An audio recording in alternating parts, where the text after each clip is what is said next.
The dust settled in the vast hall of the ancestral temple. The silence that followed the final battle was not oppressive, but rather the sweet sound of victory. The group of heroes had reached the last room of the dungeon. Renji Shirogane wiped the sweat from his forehead, feeling that profound relief that only comes when one survives the impossible. They had made it. Around him, his companions were smiling. Gareth, the armored giant, let out a thunderous laugh, banging on his own dented shield. Ilara, the mage, smoothed her silk robes with an elegance that not even combat could take away. Everything seemed perfect. Promises of a bright future and celebratory banquets hung in the air. Renji allowed himself to lower his guard, intoxicated by the sense of belonging. It was then that Sion Aldrecht approached. The charismatic leader, with his immaculate white armor shining even in the subterranean gloom, reached out his hand to Renji. It seemed like a gesture of camaraderie, a brotherly embrace. But what followed was not human warmth. A wet, sickening sound echoed through the temple. Sion's sacred blade pierced Renji's chest, tearing through flesh and bone with surgical precision. Renji's world froze. He looked down,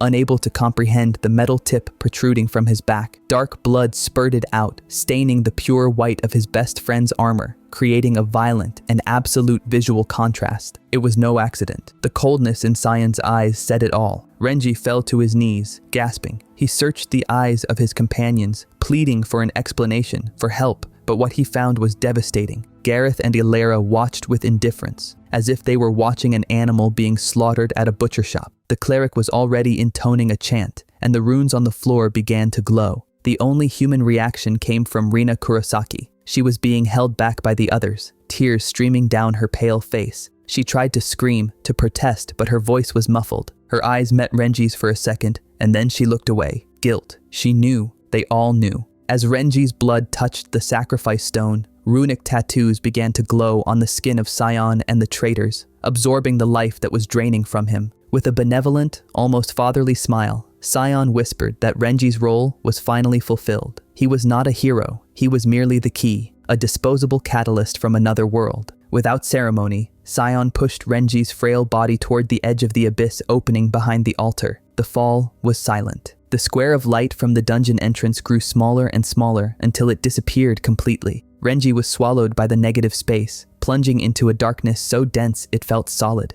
The despair of realizing that his entire life there had been a lie hurt more than the wound in his chest. He did not die upon impact. The bottom of the abyss was a place where death seemed afraid to enter. Broken, bleeding, and alone in the absolute darkness, Renji felt a presence. There was no sound, nor wind, only the cold. Then, in the midst of the total pitch black, something emerged. A white porcelain mask, immaculate, floating in the void. Behind it, a silhouette made of pure darkness formed. Varen watched the dying boy with curiosity. A hand made of sharp shadows reached out toward Renji's face, and a voice echoed directly in his mind, cold and seductive. Do you want to die here like a pawn, or do you want to live long enough to see them bleed? See, Renji Shirogane's response did not come in words. With a punctured lung and his life fading away on the cold floor of the abyss, he had no breath for speeches. He merely reached out a trembling hand, stained with his own blood, toward the towering figure made of darkness. The hatred in his eyes said everything that needed to be said. He would accept any damnation, as long as he could drag the traitors to hell with him. The entity known as Varen tilted his white porcelain mask, appearing satisfied with the dying boy's ferocity. Without any warning or kindness, the shadow that formed the entity's body expanded, lunging like living, viscous tendrils over Renji's body. It was not a comforting embrace. It was an invasion. Renji wanted to scream, but his voice failed him. The dark matter penetrated directly into the open wound in his chest, where Sion's sword had done the damage. The sensation was not one of healing,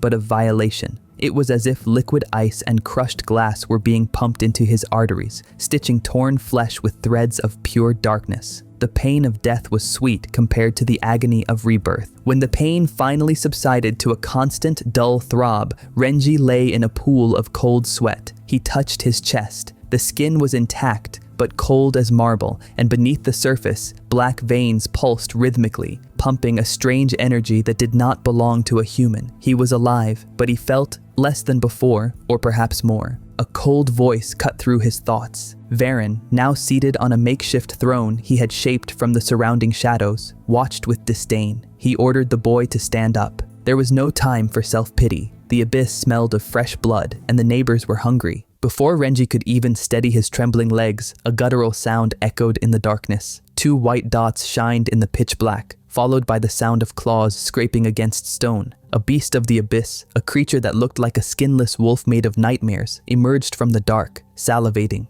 Varen didn't lift a finger. He only warned that if Renji died now, the investment would have been wasted. The creature lunged. By instinct, Renji tried to retreat and reach for the sword he no longer had. The clumsy movement almost cost him his head. The beast's claws whizzed by millimeters from his face. He rolled across the stone floor, feeling the weakness of his human body scream. He was going to die. Again. And Sion would keep laughing up there. Rage exploded in his chest, hotter than the new blood. Varen whispered in his mind, impatient, instructing him to stop acting like prey. The darkness was not just the absence of light. It was matter. It was clay. Renji stopped. The beast leaped for the final blow. Instead of fleeing, the boy reached out toward the shadow cast by the creature itself on the ground. His fingers closed on the empty air, but he felt resistance. With a roar of effort, he pulled. The shadow obeyed. It tore away from the floor, stretching and instantly solidifying into a jagged blade of absolute black. With a brutal movement, Renji spun his body and the shadow sword sliced through flesh, bone, and soul. The beast's head flew, dissolving into black smoke before even touching the ground. Silence returned to the abyss, but now it was different. Renji panted, clutching the improvised weapon that slowly returned to a liquid state and disappeared into his hand. He looked at the body of the slain creature. There was no revulsion in his gaze, only a cold and pragmatic understanding. He absorbed the residual essence emanating from the monster, feeling that power filled the gaps that his lost humanity had left behind. From his throne, Varen applauded slowly, a dry and mocking sound. The apprenticeship had begun. Renji slowly raised his head. His eyes, once brown and full of youthful hope, were now pools of pure, glowing white, contrasting violently with the surrounding darkness. He looked up, far above, where the dungeon entrance was merely an unreachable speck of light. But to him, it no longer seemed so distant. He whispered Sion's name, not as a prayer, but as a death sentence. It wasn't days, it was months. Time in the abyss didn't pass the same way as on the surface. It dragged, heavy and viscous, like the blood of the beasts Renji Shirogane had to slaughter to survive. Every step of that inverted dungeon was conquered with violence. The boy who fell screaming in terror no longer existed. What ascended now was something forged in absolute darkness. When Renji finally spotted the faint light of the torches that marked the entrance hall of the ancestral temple, he felt no relief. He felt hunger. The entity Varen, now a silent presence nestled within his own shadow, vibrated in anticipation. The practical training had ended. The real hunt was about to begin. So at the temple entrance, blocking the exit to the Broken Lands, stood a massive figure. Gareth, the warrior who served as the impenetrable wall of the group of heroes, sat upon a stone,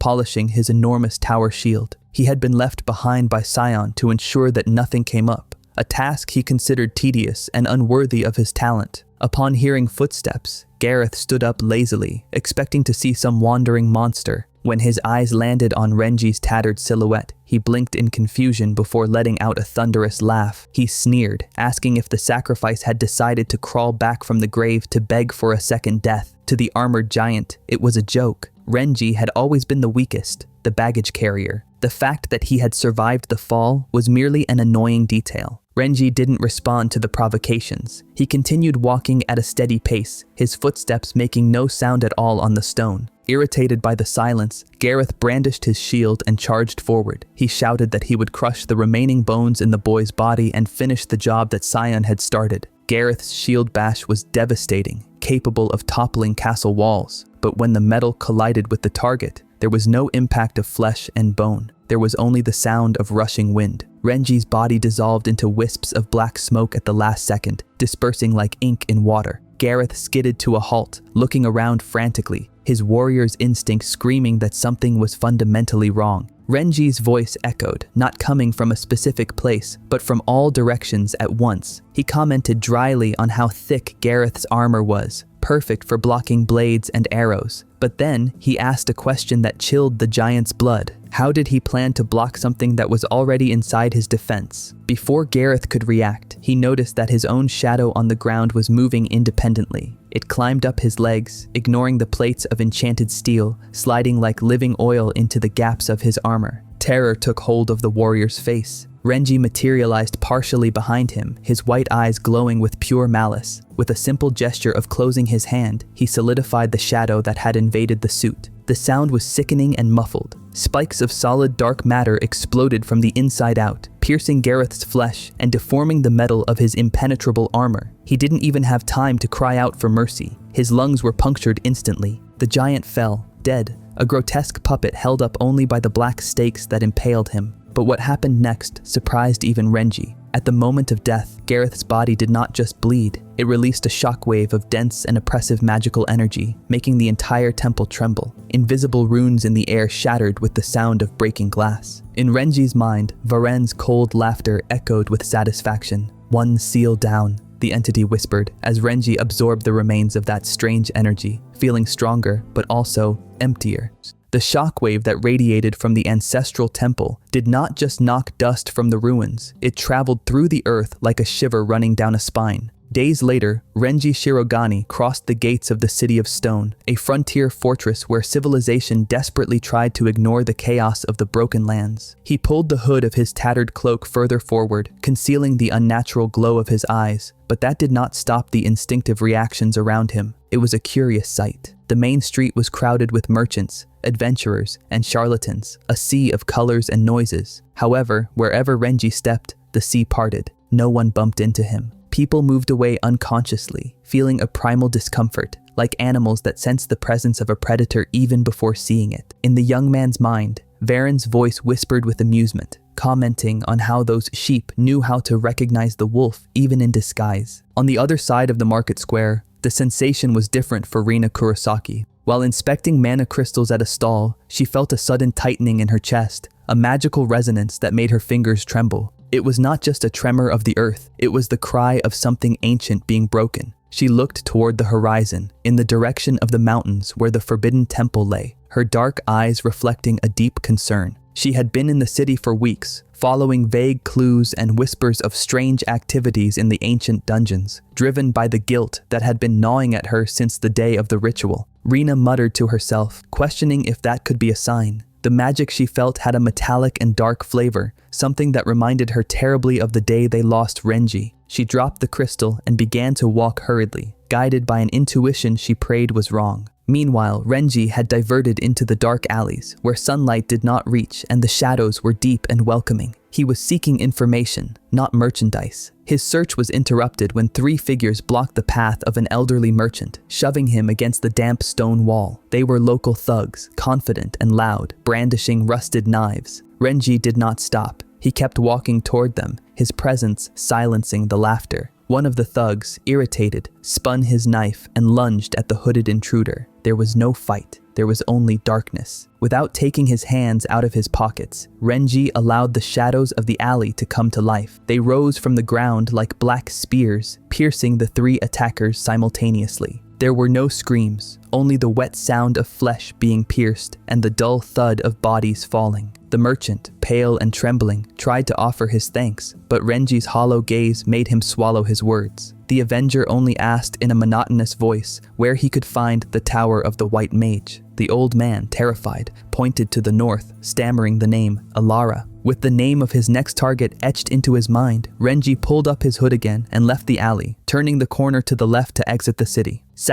Mere seconds later, Reena rounded the same corner, coming from the opposite direction. The wind stirred her black hair and she stopped abruptly, looking back. She felt a chill run down her spine, a familiar and painful sensation that made her heart race. It was as if a ghost had just passed by. She scanned the crowd, desperately searching for a familiar face, but all she saw were strangers and the dust of the street. Fate, cruel as ever, had drawn its lines so that they would cross, but not touch, at least, not yet. Still unsettled by the sensation, Reena noticed the commotion coming from the entrance of the nearby alley. The elderly merchant was running, shouting for guards. Driven by a protective instinct, she entered the dark alleyway, preparing a light spell in the palm of her hand. What she found, however, caused the magic to dissipate from her fingers. The 3 thugs were dead, but the scene made no sense for a common crime. There were no scattered pools of blood, nor any blade cuts. They were suspended in unnatural positions, pierced from below by perfectly circular holes and cauterized by an intense cold.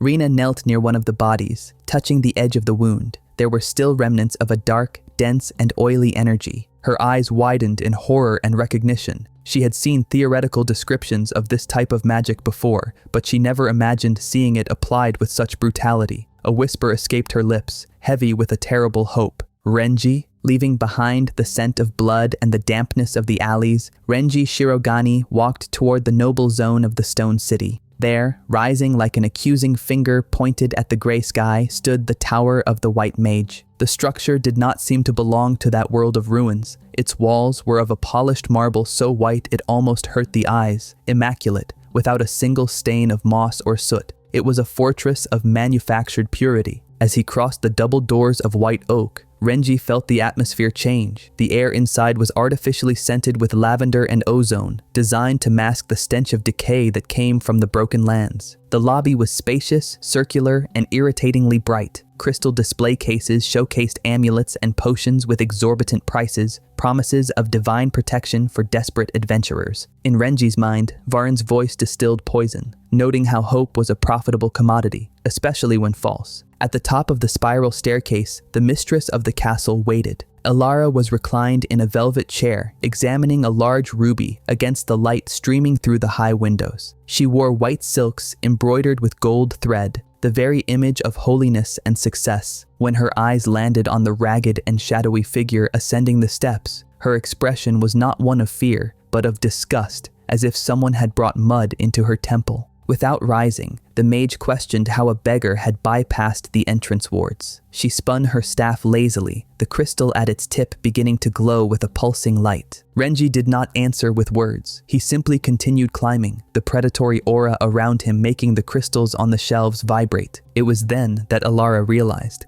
that was no customer, and that darkness that seemed to devour the light around him was familiar. The arrogance on her face flickered for a second, replaced by the belated realization that the past, which she thought she had buried in the ruins, had returned to collect the debt. Elara's reaction was instinctive and devastating. She did not cast a lightning bolt or a fireball. She summoned absolute purity. Screaming a word of command, the crystal in her staff exploded in a brilliance that rivaled a dwarf star. The circular room was flooded with a white, solid, and merciless light. There were no corners, no furniture, no refuge. For a master of shadows, it was the equivalent of being plunged into acid. Renji stopped. His physical form seemed to fade under the luminous radiation. The shadows he commanded, once dense and lethal, were vaporized, reduced to thin, trembling lines drawn on the white floor. He felt his strength being drained, the connection to the Umbra domain becoming tenuous and distant. Elara laughed, triumphant, seeing the monster reduced to a mere sketch of a man, vulnerable and exposed under the judgment of her light. But the mage made a fatal mistake. She assumed that light eliminated all shadows. She forgot that the stronger the light, the denser the shadow cast by the object blocking it. Renji raised his arms, pulling his tattered cloak over his head like a shield. The thick fabric blocked the direct radiation, and there, in the small space between his body and the cloth, an absolute and compact darkness formed. It was all he needed, a single anchor point. As Elara prepared the final blow to incinerate him, Renji disappeared. He did not run. He sank into the very shadow created by the cloak. A millisecond later, the light behind Elara was cut off. A black silhouette emerged from the small shadow cast by the mage's own body on the pristine floor, growing like a nightmare taking physical form. Before Elara could spin her staff, Renji was there. He did not use blades or external spikes. He gripped the mage's face with a hand as cold as the vacuum, forcing her to look into his white, empty eyes. She opened her mouth to scream another spell, to summon more light, but no sound came out. Renji had found the only place in the room where her light could not reach, the inside of her own body. Taking advantage of her open mouth, he solidified the shadows within. A black, viscous mass expanded instantly down her throat, silencing the scream and suffocating the magic at its source. Elara's eyes widened in absolute horror as she felt the cold invasion pierce from the inside out. The staff fell, the crystal went dark, and the room plunged back into natural gloom. The mage's body slumped, suspended only by Renji's hand. The second traitor crossed off the list. The moment Elara's heart stopped, the world reacted with violence. It was not just a local tremor like at Gareth's death, it was a spasm in reality. The tower windows shattered simultaneously, raining glass over the lifeless body. Renji looked out through the broken frames and saw the impossible. The sky over the broken lands, once a dull gray, was bleeding. Heavy clouds of a sickly purple formed in unnatural spirals, pulsing in sync with the energy released by the broken seal. In the streets below, panic began to spread. Screams echoed not from fear of thieves, but of something worse. The city's shadows were lengthening, twisting, and taking on bestial forms. The second seal had fallen,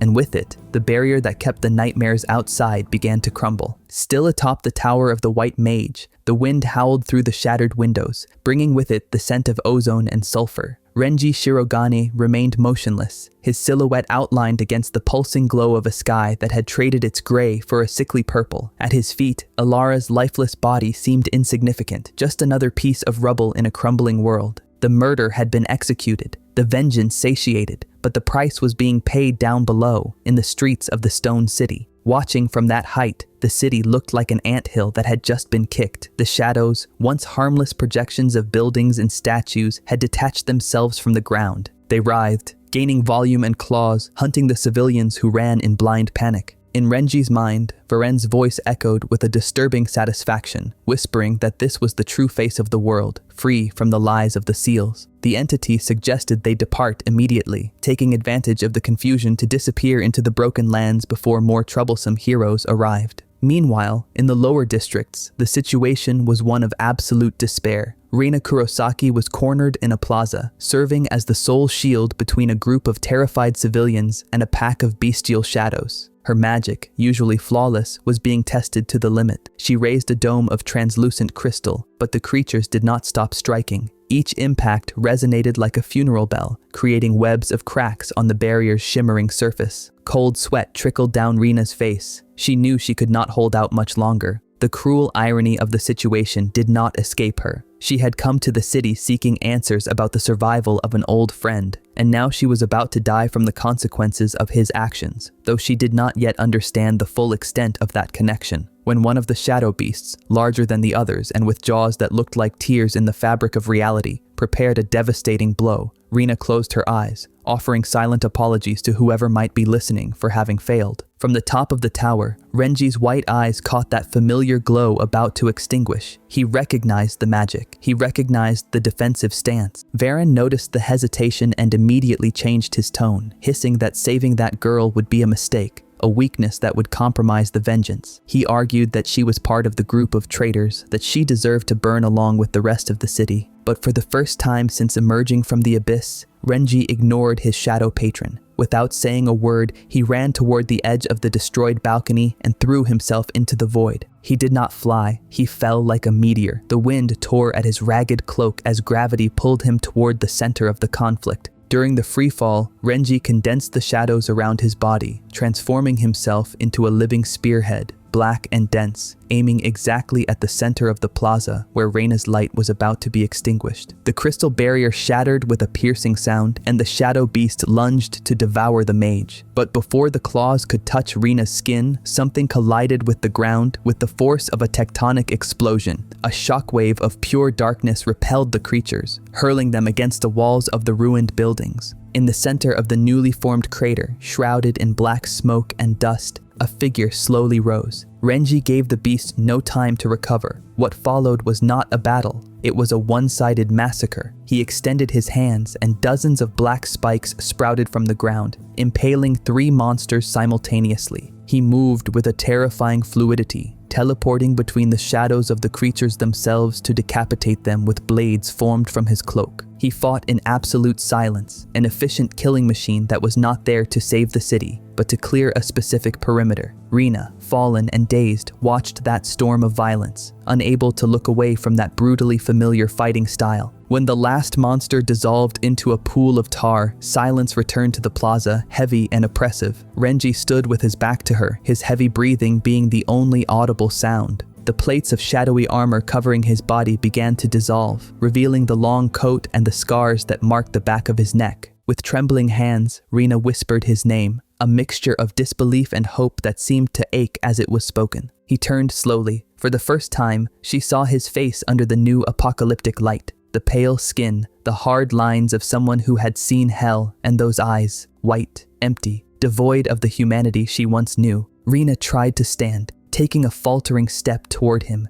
driven by the instinct to embrace the friend she thought was dead. But Renji's reaction was as cold as steel. He raised his black blade, pointing the sharp tip directly at her chest. His voice came out hoarse, carrying no affection, but a deadly warning. He ordered her not to take a single step more. The sharp tip of the shadow blade trembled millimeters from Reina Kurosaki's throat. The silence in the central square was absolute, broken only by the distant sound of debris settling after the beast massacre. Renji Shirogane held her gaze, his white hollow eyes trying to project a murderous intent that deep down he knew was a facade. He ordered, his voice hoarse and distorted by the Umbra armor, for her to disappear, to return to the false heroes before he lost the little control he had left. But Reina did not back down. Even wounded, her face stained with dust and soot, she held his gaze. She saw his hand tremble. She whispered that she knew he would not do it, not the man who had just descended from the heavens to save her. That display of unwavering faith was more painful for Renji than any physical blow. With a growl of frustration, he dissolved the blade into black mist. Before she could touch him, he sank into his own shadow, using the shadow passage to vanish from the city, seeking the most isolated and hostile refuge his memories could find. He re-emerged miles away, on the edge of the forest of thorns. The place was a monument to death. Petrified trees rose like skeletal claws toward a sky that still bled purple hues due to Alara's death. There, among the complex and jagged shadows cast by the withered branches, Renji leaned against a dead trunk, sliding down to the ground. The adrenaline of combat was fading,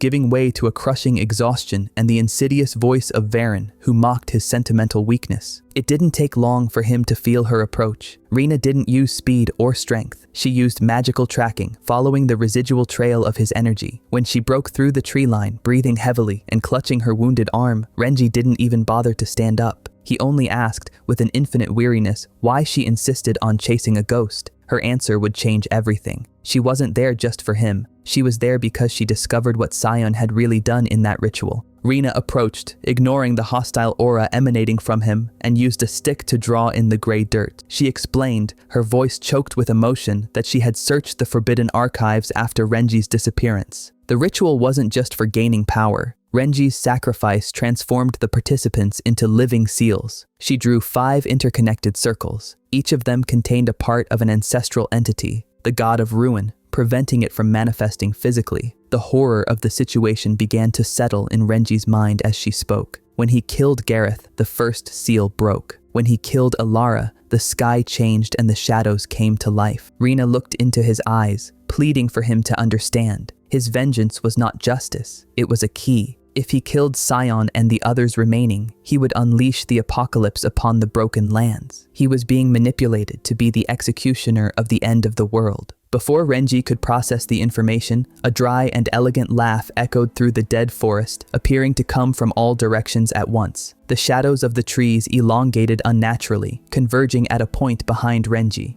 Varen emerged, slowly clapping his long, pure silhouette black hands. He praised the mage's deduction, calling her adorably insightful. For the first time, the entity offered no excuses or half-truths. He confirmed everything. He was the imprisoned calamity, and Renji was his perfect tool. To prove his point, Varen brought his hand to his white porcelain mask. With a slow movement, he broke a piece from the bottom, revealing what lay beneath. There was no face, no flesh, no bone. There was only a cosmic void, a swirling abyss that seemed to suck in the surrounding light. He issued the ultimatum to Renji: stop now and let the traitors live with impunity to keep the world safe, or continue the slaughter and condemn existence in exchange for his personal satisfaction. The dilemma hung in the air, heavy as lead. Reena held her breath, waiting for the hero she knew to resurface and do the right thing. But what she heard was a low laugh, which grew until it became a maniacal cackle. Renji raised his head, and his smile was terrifying. He looked at Varen and declared that he didn't care. If the world allowed monsters like Sion to be called heroes, then this world deserved to burn. He turned his back on Reena, ready to set out in search of his next target, fully accepting his role as the herald of the end. He expected her to flee, to hate him, but surprisingly, she wiped away her tears and stood up. With a cold determination that contrasted with her gentle nature, she declared that she would not stop him. If he was set on breaking the world to pieces to have his revenge, she would be there, right behind him, to try and mend whatever remained. Renji paused for a second, surprised, but did not look back. The unlikely pair, the destroyer and the healer, began their march toward the next seal.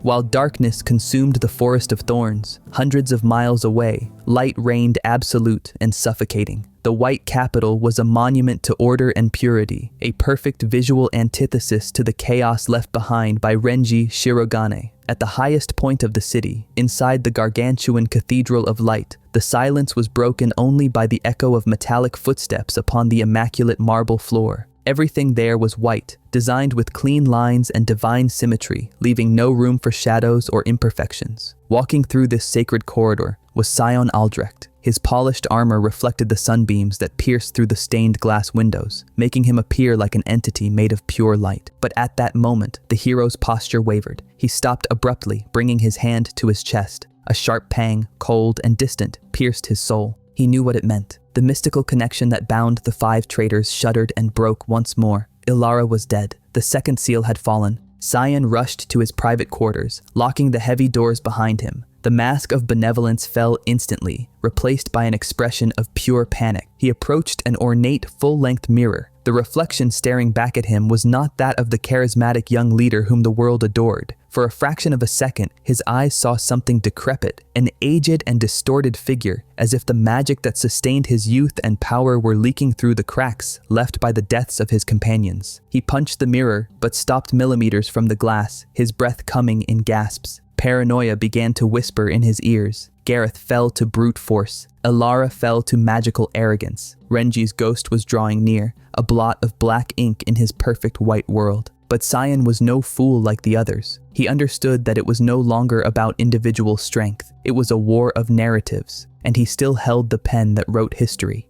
The chamber door opened slowly after a muffled command from Sion. The one who entered was not a warrior, but an elderly man, hunched by the weight of excessively ornate ceremonial robes. The cleric, the third member of the original conspiracy, was visibly trembling. His eyes were glazed, darting from shadow to shadow, as if he expected black blades to sprout from the floor at any moment. He knew he was next. The order of the seals was clear. Sion approached him, radiating a calming and paternal aura. He placed his hands on the old man's shoulders, smiling with a sweetness that did not reach his cold eyes. He assured the cleric that he would be safe, that the cathedral was impenetrable. But in his mind, Sion was already calculating the exact position where that old man should die to cause the maximum political impact. The cleric's fear was not an inconvenience. It was the main ingredient of the trap being set. Minutes later, the great doors of the cathedral balcony swung open. A crowd of thousands of citizens gathered in the square below, indistinct dots waiting for guidance in uncertain times. Sion Aldrecht emerged, and the sunlight seemed to obey him, concentrating on his figure until he became almost impossible to look at directly. He raised his voice, magically amplified, to echo throughout the capital, announcing with solemn grief the deaths of the noble heroes Gareth and Ilara. He did not mention revenge or betrayal. He wove a masterful lie. He proclaimed that an ancient evil had awakened in the ruins, a demon lord who took the form of a fallen companion to mock the memory of the living. He painted Renji not as a victim seeking justice, but as an irrational, bloodthirsty monster. The crowd roared in fear and fury, demanding protection. Sion promised them salvation, summoning all the paladins of light for a defensive crusade. As the crowd's cries of adoration washed over his vanity, Sion allowed himself a moment of true malice. He gazed toward the horizon, in the exact direction where he knew the forest of thorns lay. The light cast his shadow backward against the cathedral wall, and by a trick of perspective, or a manifestation of his corrupted soul, the cast shadow seemed to have long, twisted horns. He whispered to the wind, knowing that his message would somehow reach his old friend.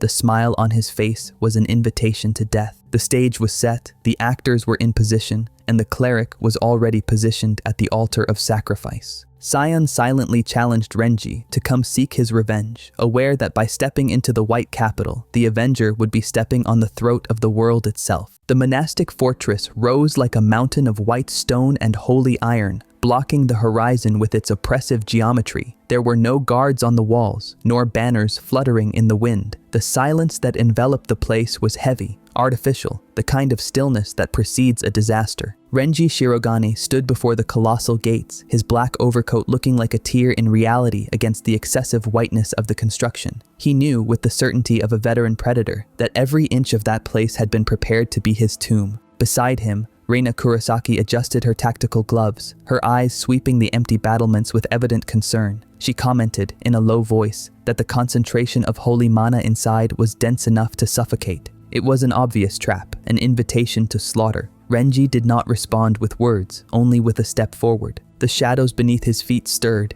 anxious. He was not there to disarm the trap. He was there to break it with his teeth. As soon as Renji's boot touched the inner courtyard, the world turned white. Hundreds of windows opened simultaneously, revealing rows of paladins in polished armor. There was no war cry, only the unison sound of magical chants. The sky above them glowed, and dozens of spears of solid light rained down upon the duo. For Renji, whose existence was now bound to the darkness, that light was not merely heat, it was pure acid, a pain that promised to disintegrate his very essence. But the light never touched him. Reena acted with the precision of a clockwork. With a fluid gesture, she raised the crystal sanctuary. Translucent, geometric barriers emerged from nowhere, refracting the deadly beams into a spectacle of distorted rainbows. As she held the weight of an entire army upon her shields, she shouted for him to advance. Renji smiled, a terrible grimace, and dissolved into the ground. The massacre that followed was a painting in black and white. Renji emerged from the shadow cast by a paladin's shield, his black blade decapitating the soldier before he realized the enemy was behind the defensive lines. Using his shadow passage, he ricocheted from shadow to shadow, an uncontrollable ink stain smearing the army's immaculate formation.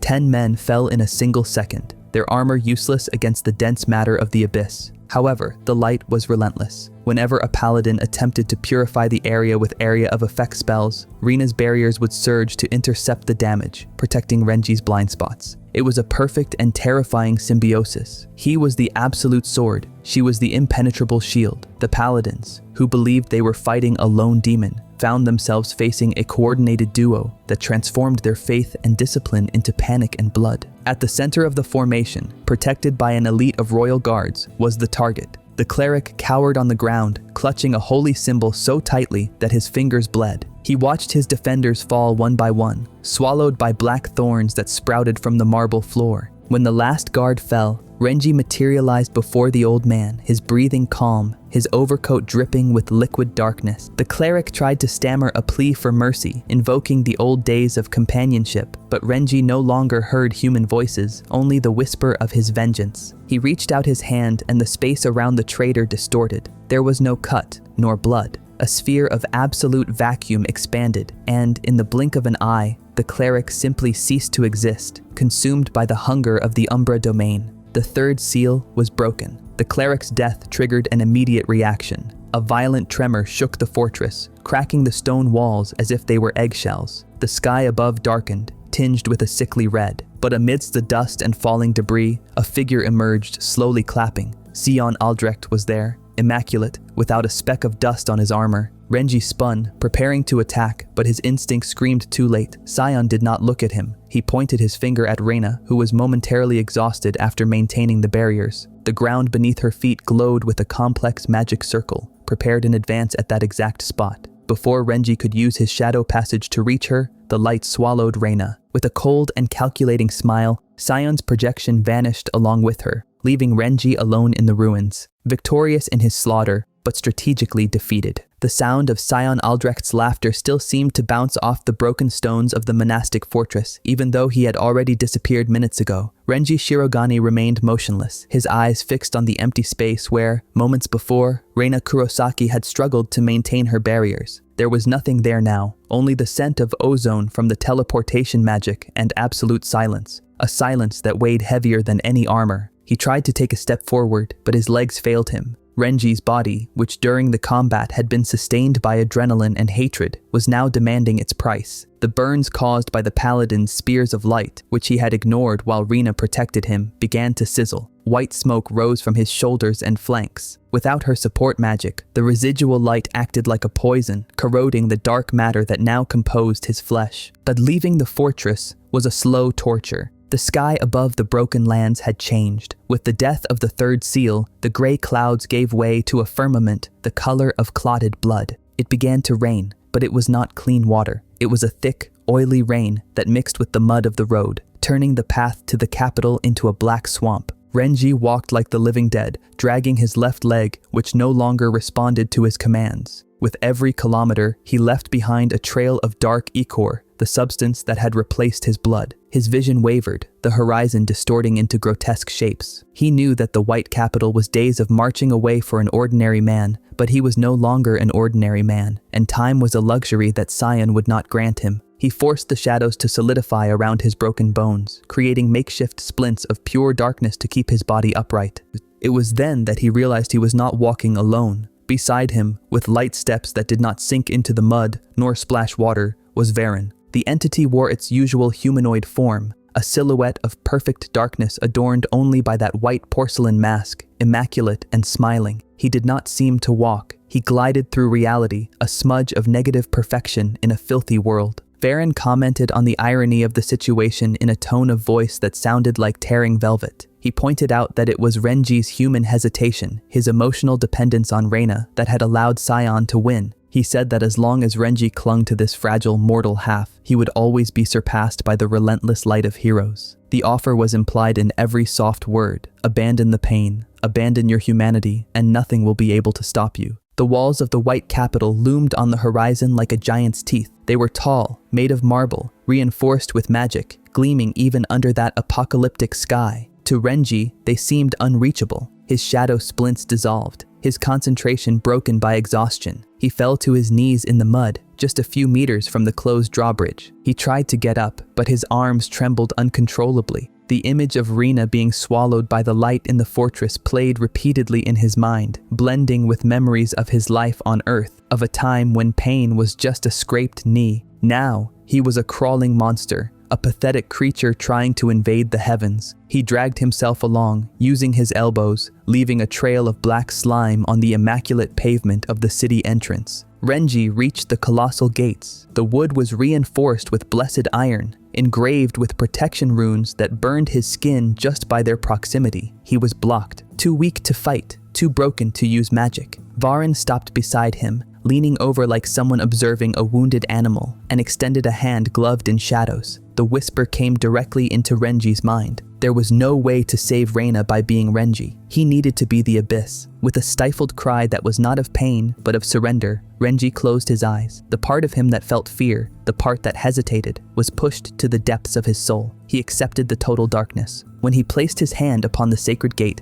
there was no impact, nor an explosion. The solid wood and blessed iron simply dissolved into black dust, consumed instantly by a power that did not belong to this world. The path was open. The dust of what had once been the indestructible gate of the white capital settled slowly over the oily mud. Before the void left by the dissolution of wood and iron, the city's elite guards remained paralyzed. Their silver armor shimmered under the light of the red sky, but their stances denoted a primitive terror. From the midst of the cloud of debris, Renji Shirogane took the first step into the sacred city. He did not run. He did not shout a war cry. He simply walked. Where his boots touched the pristine white marble pavement, a black stain spread like ink in clean water, permanently corrupting the sacred stone. A captain of the guard, regaining his sense of duty, ordered the attack. Dozens of enchanted arrows and ballista bolts flew toward the lone invader, whistling through the thick rain. Not a single projectile touched Renji's skin. Before they could strike him, the shadows cast by the arrows themselves came to life, stretching out and devouring the physical matter of the projectiles. It was as if the reality around him rejected violence against its new master. Renji continued walking, his gaze fixed on the cathedral at the top of the hill, ignoring the men who shouted and charged with spears, only to be swallowed by tendrils of solid darkness that sprouted from the ground without him even lifting a finger. The white capital was built in ascending rings, culminating in the great temple square. To reach it, one had to climb the staircase of penitence, an architectural marvel of 1,000 steps of pure quartz. Now, seen from above, the staircase looked as if it had been sliced in half by a festering scar. Renji climbed step by step,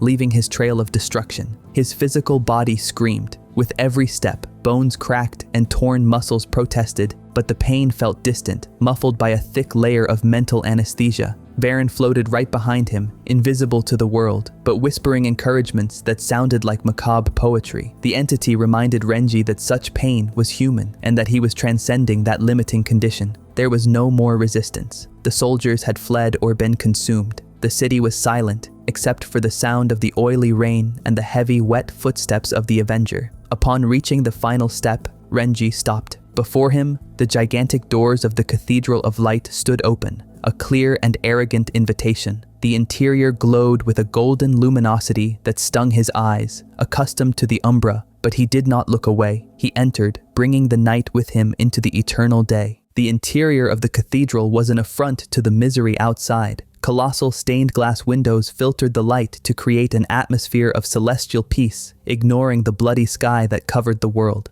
The scent of incense was strong, attempting to mask the odor of ozone and death that emanated from Renji. In the center of the vast hall, atop the elevated high altar, the final scene was set with a cruel symmetry. Reena Kurosaki was on her knees, her wrists bound by chains of solid light that burned her pale skin. She no longer fought. Her head was bowed, her black hair concealing her face, resigned to a fate that seemed inevitable. Behind her, standing like a benevolent monarch about to grant a death sentence, was Sion Aldrecht. The traitor hero wore his full ceremonial armor, so white that it seemed to radiate its own light. He did not seem concerned about the storm of shadows that had just profaned his sanctuary. On the contrary, upon seeing Renji drag himself through the central nave, a smile of genuine satisfaction curled his lips. He rested the tip of his holy sword gently upon Reena's shoulder, perilously close to her neck, and spread his arms as if welcoming an old friend to a feast. Sion's voice echoed through the vaults, magically amplified, calm and rational. He praised Renji's persistence, noting how he had become exactly the perfect monster. Renji tried to summon a shadow spear to pierce the traitor's heart from a distance, but the sanctuary's light was dense and heavy, hindering the manifestation of his power. He growled, a guttural and inhuman sound, demanding that he let go of Reena. Sion laughed, shaking his head with paternal condescension. He explained that Renji had not yet understood the cosmic joke of his journey. He revealed that Gareth, Alara, and the cleric were merely minor locks, temporary restraints. The true seal, the one that kept the god of calamity dormant and separated from this world,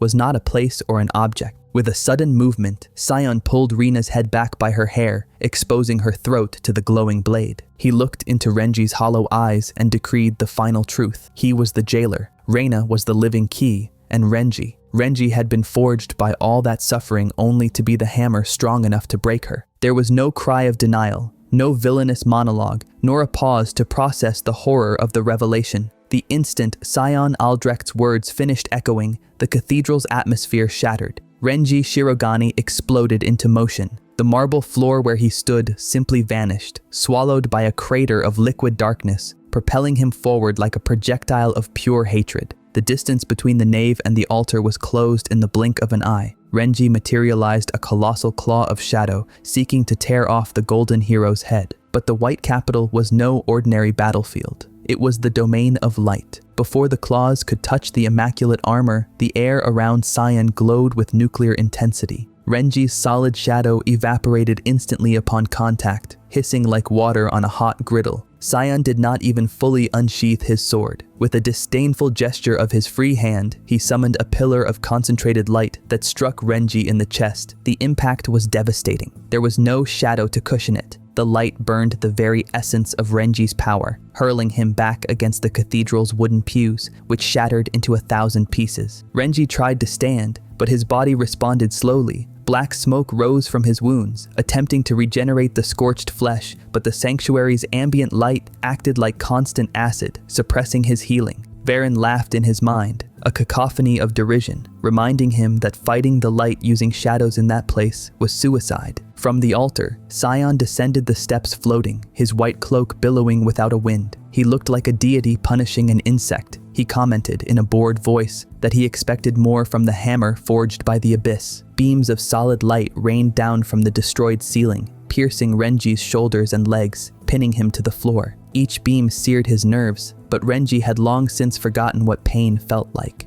Looking at Reena, still chained and weeping silently at the top of the staircase, Sion sighed. He declared that if Renji did not have the strength to do what was necessary, he would expedite the process himself. The hero raised his holy sword, the blade humming with enough power to cleave mountains, and turned toward the girl. Time seemed to freeze. Good, the sword of light descended, a perfect arc of destruction destined for Reena's neck. She closed her eyes, accepting the end. But the sound of a wet slash and tearing flesh that followed did not come from her. A muffled thud shook the altar. When Reena opened her eyes, the world was divided into two tones, white and black. Before her, a flickering and jagged silhouette had intervened. Renji was there. There was no heroic pose. He had used the shadow step at the very last millisecond, sacrificing the integrity of his form to arrive in time. Sion's blade was buried deep in Renji's left shoulder, searing bone and tendon, descending almost to his heart. But the sword stopped. Renji's right hand gripped the blade of pure energy. His skin sizzled and melted, but he did not let go. Blood, not red, but a black, viscous liquid like tar, dripped from his fingers and the shoulder wound, coating the sword's immaculate light. Where the blood touched, Sion's light faltered, flickering and darkening. Sion's smile flickered for the first time. He tried to pull the sword back, but it was trapped in Renji's flesh and iron will. The Avenger raised his face. His eyes were white abysses in a face stained by corruption. He did not say a word. He only squeezed. The holy blade shattered under the pressure of Umbra's corruption. Before Sion could retreat, Renji's free hand shot out, not as a punch, but like a spear. The shadows on his fingers solidified into obsidian points that pierced through Sion's chest armor, tearing through the traitor's shoulder and lifting him off the ground. With a guttural roar, Renji spun his body and hurled Sion against the massive stone altar. The impact shattered the holy structure in half. Sion fell, his light flickering, a cough of blood staining his whiteness. He looked up with genuine terror, seeing Renji's form grow, the shadows of the cathedral now converging upon him as if he were a living black hole. Renji stepped forward to finish the traitor, but his steps faltered. His right arm, the one that had shattered the sword, moved against his will. Instead of pointing at Sion, the shadow claw turned slowly to the side, toward Reena. Varen's voice echoed, not in the mind, but coming from Renji's own mouth, a distorted overlay. The entity demanded that the work be finished. The guardian had fallen. All that remained was to break the seal. Renji's body trembled violently, muscles tearing as he fought against the possession. He saw the terror in Reena's eyes, saw his hand reaching out to kill her. He could not stop the blow. The kinetic energy was already charged. Varen was too strong,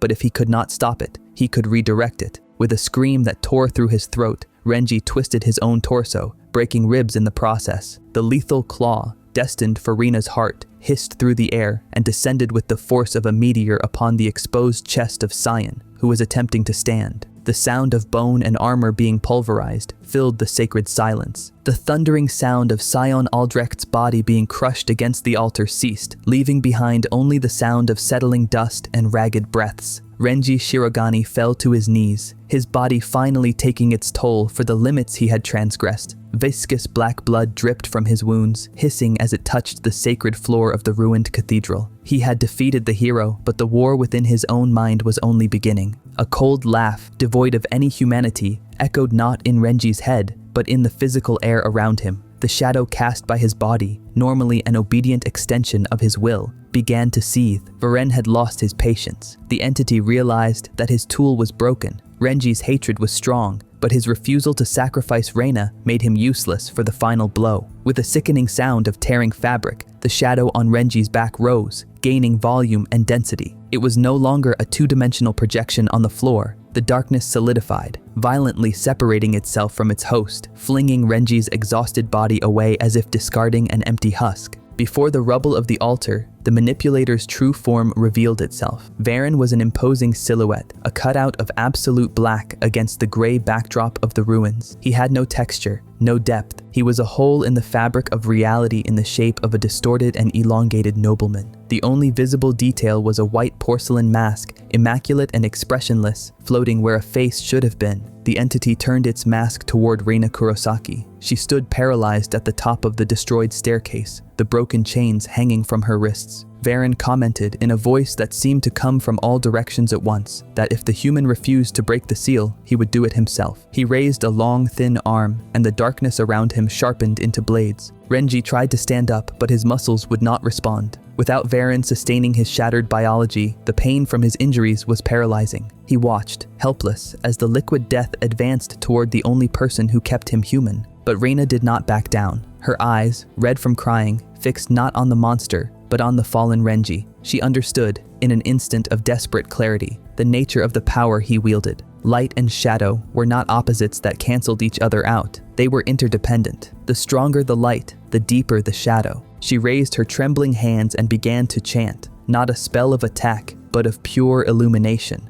The air behind Renji exploded in a radiant glow, a contained supernova. The intense light hit Renji's back and projected his shadow forward, stretching it until it became gigantic, swallowing Varen's figure. Feeling the sudden surge of external power, Renji smiled with teeth stained by black blood. He did not need to move his physical body. His will seized that colossal shadow amplified by Reena's light. Gigantic hands of darkness sprouted from the ground, grabbing Varen and halting his advance. The entity roared, surprised by the irony of being restrained by a combination of holy light and corrupted darkness. The restraint was temporary. Varen began to corrode the shadows that bound him, his ancient essence being too vast to be destroyed. Renji knew he could not kill him. You cannot kill the absence of light, but there was an alternative. If he could not be destroyed, he needed to be caged. With an effort that made his bones creak, Renji forced himself to his feet. He staggered toward the trapped entity. He did not attack. Instead, he opened his arms. The shadows in his own chest opened like a ravenous mouth, a swirling vortex that pulled everything inside. He decided he would no longer be Varen's pawn. He would be his prison. Varen realized the intent too late. He screamed curses in a dead language as the vortex in Renji's chest began to suck him in. The entity's physical form distorted, stretching like smoke in a gale, being dragged inexorably into the young man's broken body. With a final flash of hatred from the white mask, Varen was swallowed. Renji's chest closed, sealing the ancient evil beneath his own scarred skin. The silence that fell over the cathedral was absolute. Reena's light extinguished, leaving them in the natural twilight of the dawn that entered through the destroyed ceiling. Renji remained standing, breathless. He felt the entity clawing at the walls of his soul, screaming, demanding freedom, but his will, forged in betrayal, was now an impenetrable cell.